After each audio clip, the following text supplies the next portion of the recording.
Assalamualaikum warahmatullahi wabarakatuh. Saya sudah mengangkat tangan 3 kali tadi Bapak Mujid. Perkenalkan, saya Faiz, gitu. Gus Baha, saya dari Pamutan Rembang. Ibu saya keponakannya Mbah Yusuf, Mbah Muhaidah. Ya, Gus Baha, alhamdulillah bisa bertemu Gus Baha di sini. Senang bertemu Prof. Gerai Shihab. Pertanyaan saya, apabila ada pemimpin muslim yang mohon maaf secara kinerja dia kurang baik, kemudian pemimpin non muslim secara kinerja sangat baik. Ini sebagai kami orang Islam memilih yang muslim atau yang non muslim untuk menjadi kepala daerah misalnya. Atau bagaimana jika pemimpinnya perempuan? Meskipun saat ini sudah ada Prof. Ova di sini, juga Bu Mega, begitu. Kemudian termasuk ketika kami di UGM ada rekrutmen dosen baru, kira-kira mana yang bisa kami pilih apabila nilainya berdekatan begitu.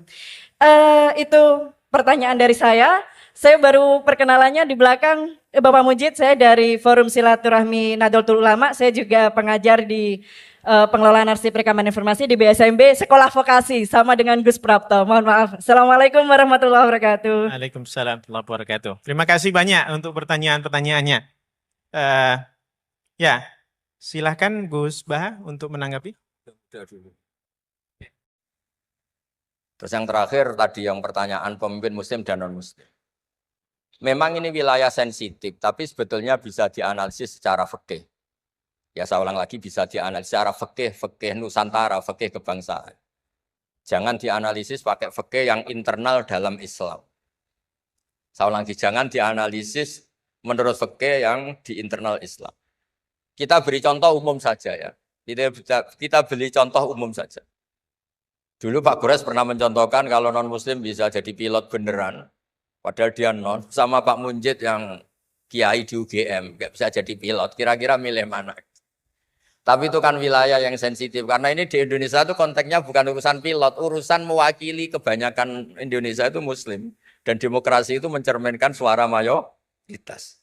Tapi tidak mungkin juga membiarkan muslim yang killer, yang pembunuh, yang dulu punya reputasi, yang misalnya macam-macam. Jadi hal-hal seperti itu, kata Quran itu, jangan berdiskusi sesuatu yang kalau menjadi jelas malah masalah. Karena itu kan seperti pertanyaan gini, Gus saya punya kerabat di Jogja, tapi pelit, sama orang lain dermawan, bagus mana?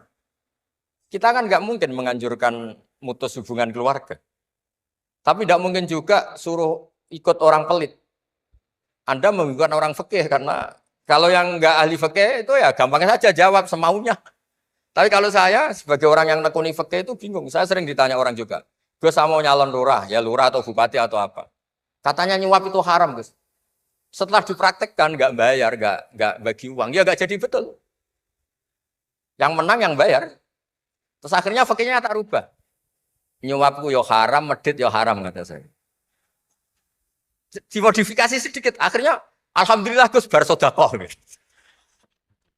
Yang menang akhirnya berkahnya sodakoh. Karena kita sebagai pemimpin, atas nama tidak nyuap, ya jangan juga jadi orang kikir dong. Atas nama tidak nyuap terus jadi orang kikir. Repot kan? Tapi jangan juga bayar yang sampai merubah hukum dari orang yang nggak layak mimpin karena bayar menjadi pemimpin. Ya jangan juga sampai gitu. Ya akhirnya saya bilang, nyuap itu haram, medit juga haram. Alhamdulillah barokahnya kombinasi fikih ini. Ya nyuapnya tetap haram, tapi rakyat tetap dapat uang gitu. Tapi nanti ketika Anda tidak layak jadi pemimpin itu juga haram karena menjabat sesuatu yang nggak wilayah Anda. Jadi seni-seni ngelola muslim, non-muslim, dan itu tidak bisa dipukul rata.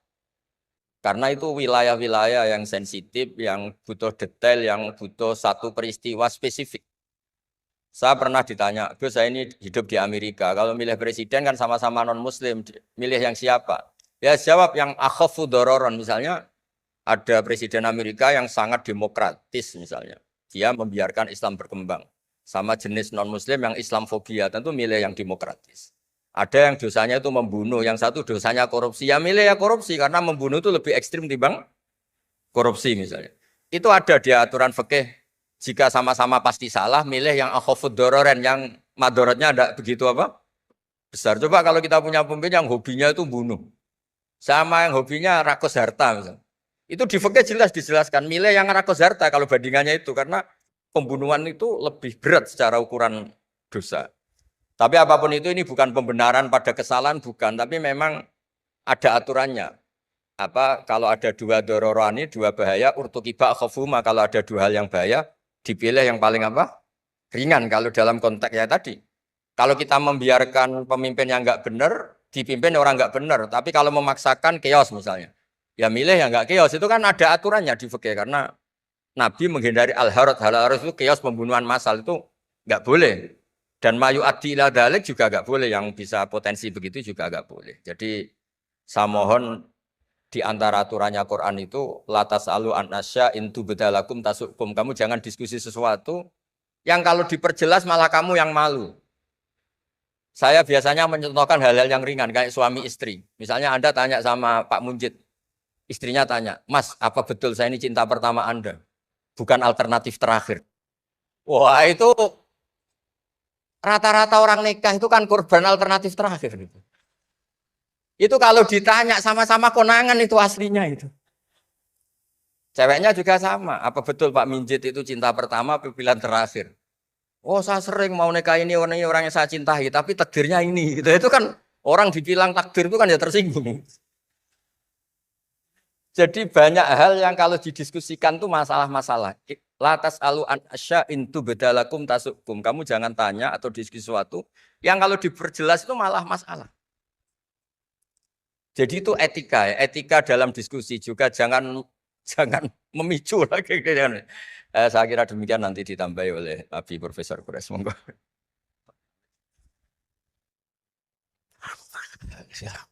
Baik, bismillahirrahmanirrahim. Beberapa pertanyaan saya akan gabung secara keseluruhan. Yang pertama, yang ngerasain saya terima kasih. Betul. Yang menunjukkan kesalahan saya akan sambut dengan baik. Jangan duga tulisan-tulisan saya, ceramah-ceramah saya tidak ada salahnya. Semua manusia bisa salah, bisa khilaf. Sehingga kita harus berterima kasih kalau ada orang yang mau menunjukkan kesalahan itu. Itu prinsip hidup saya. Ditegur cucu saya seringkali ditegur cucu. Oh itu enggak begitu lagi. Gitu. Kenapa? Oh ini ada perkembangan baru ilmu. Ya kan? Jadi saya tidak keberatan, silahkan. Mari kita diskusi, mari kita ini. Yang kedua, jangan pernah beranggapan bahwa dua hal yang secara redaksional berbeda itu pasti bertentangan.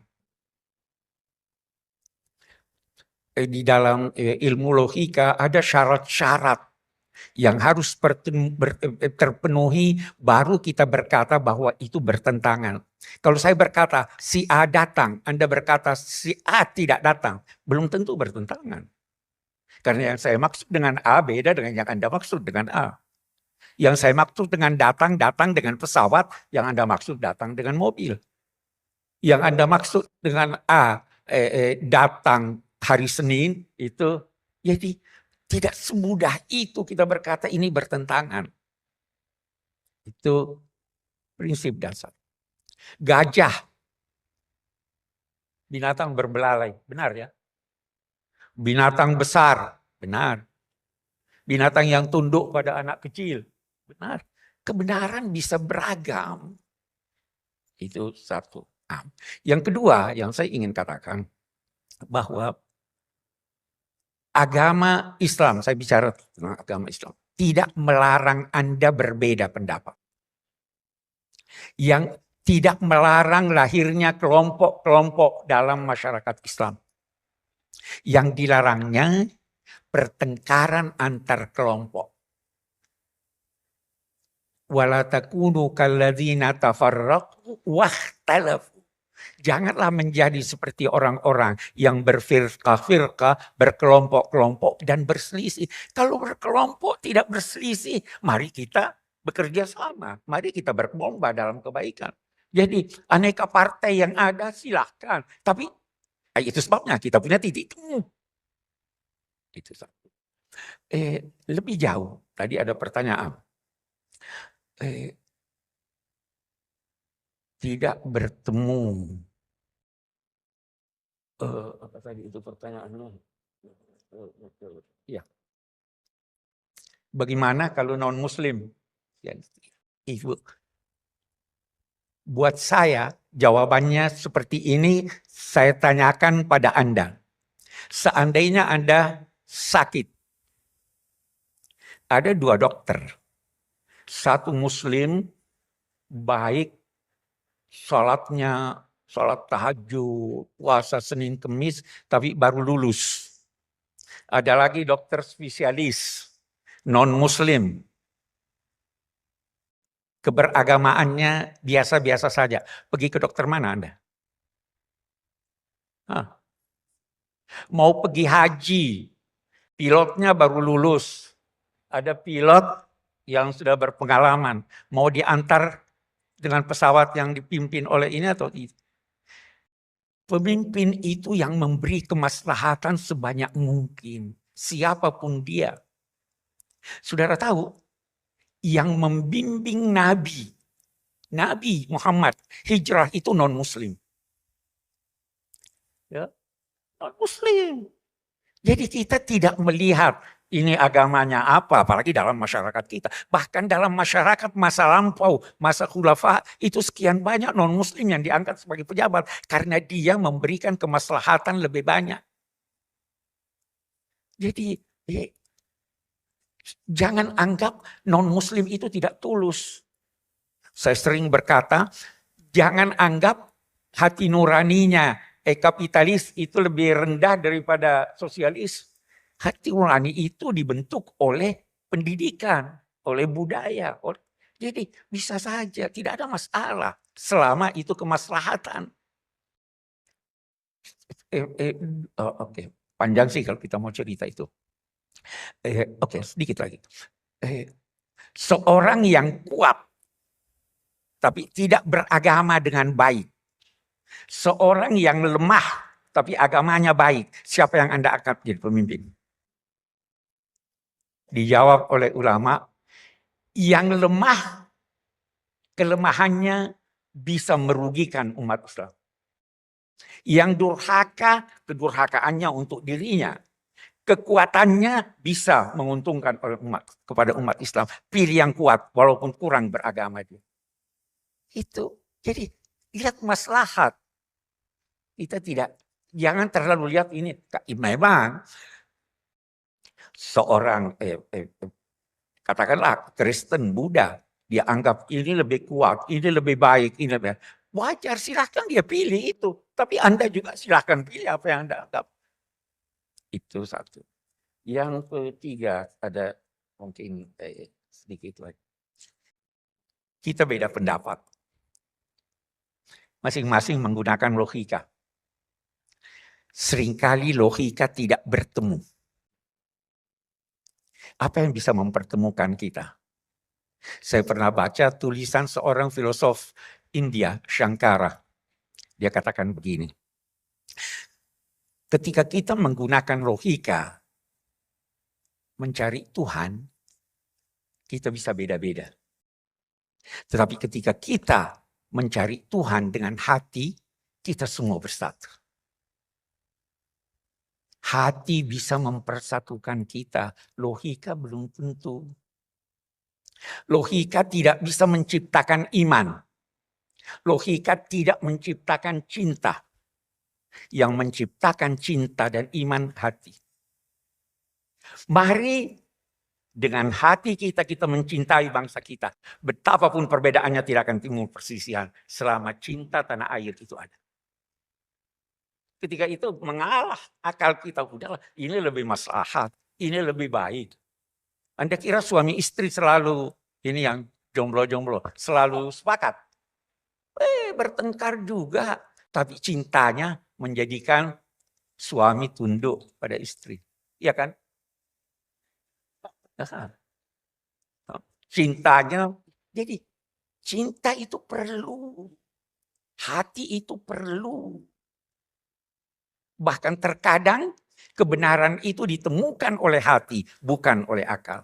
Nah, jadi kembali lagi kita mari mencintai tanah air, mari mencintai Indonesia. Dengan cinta semua problem akan terselesaikan.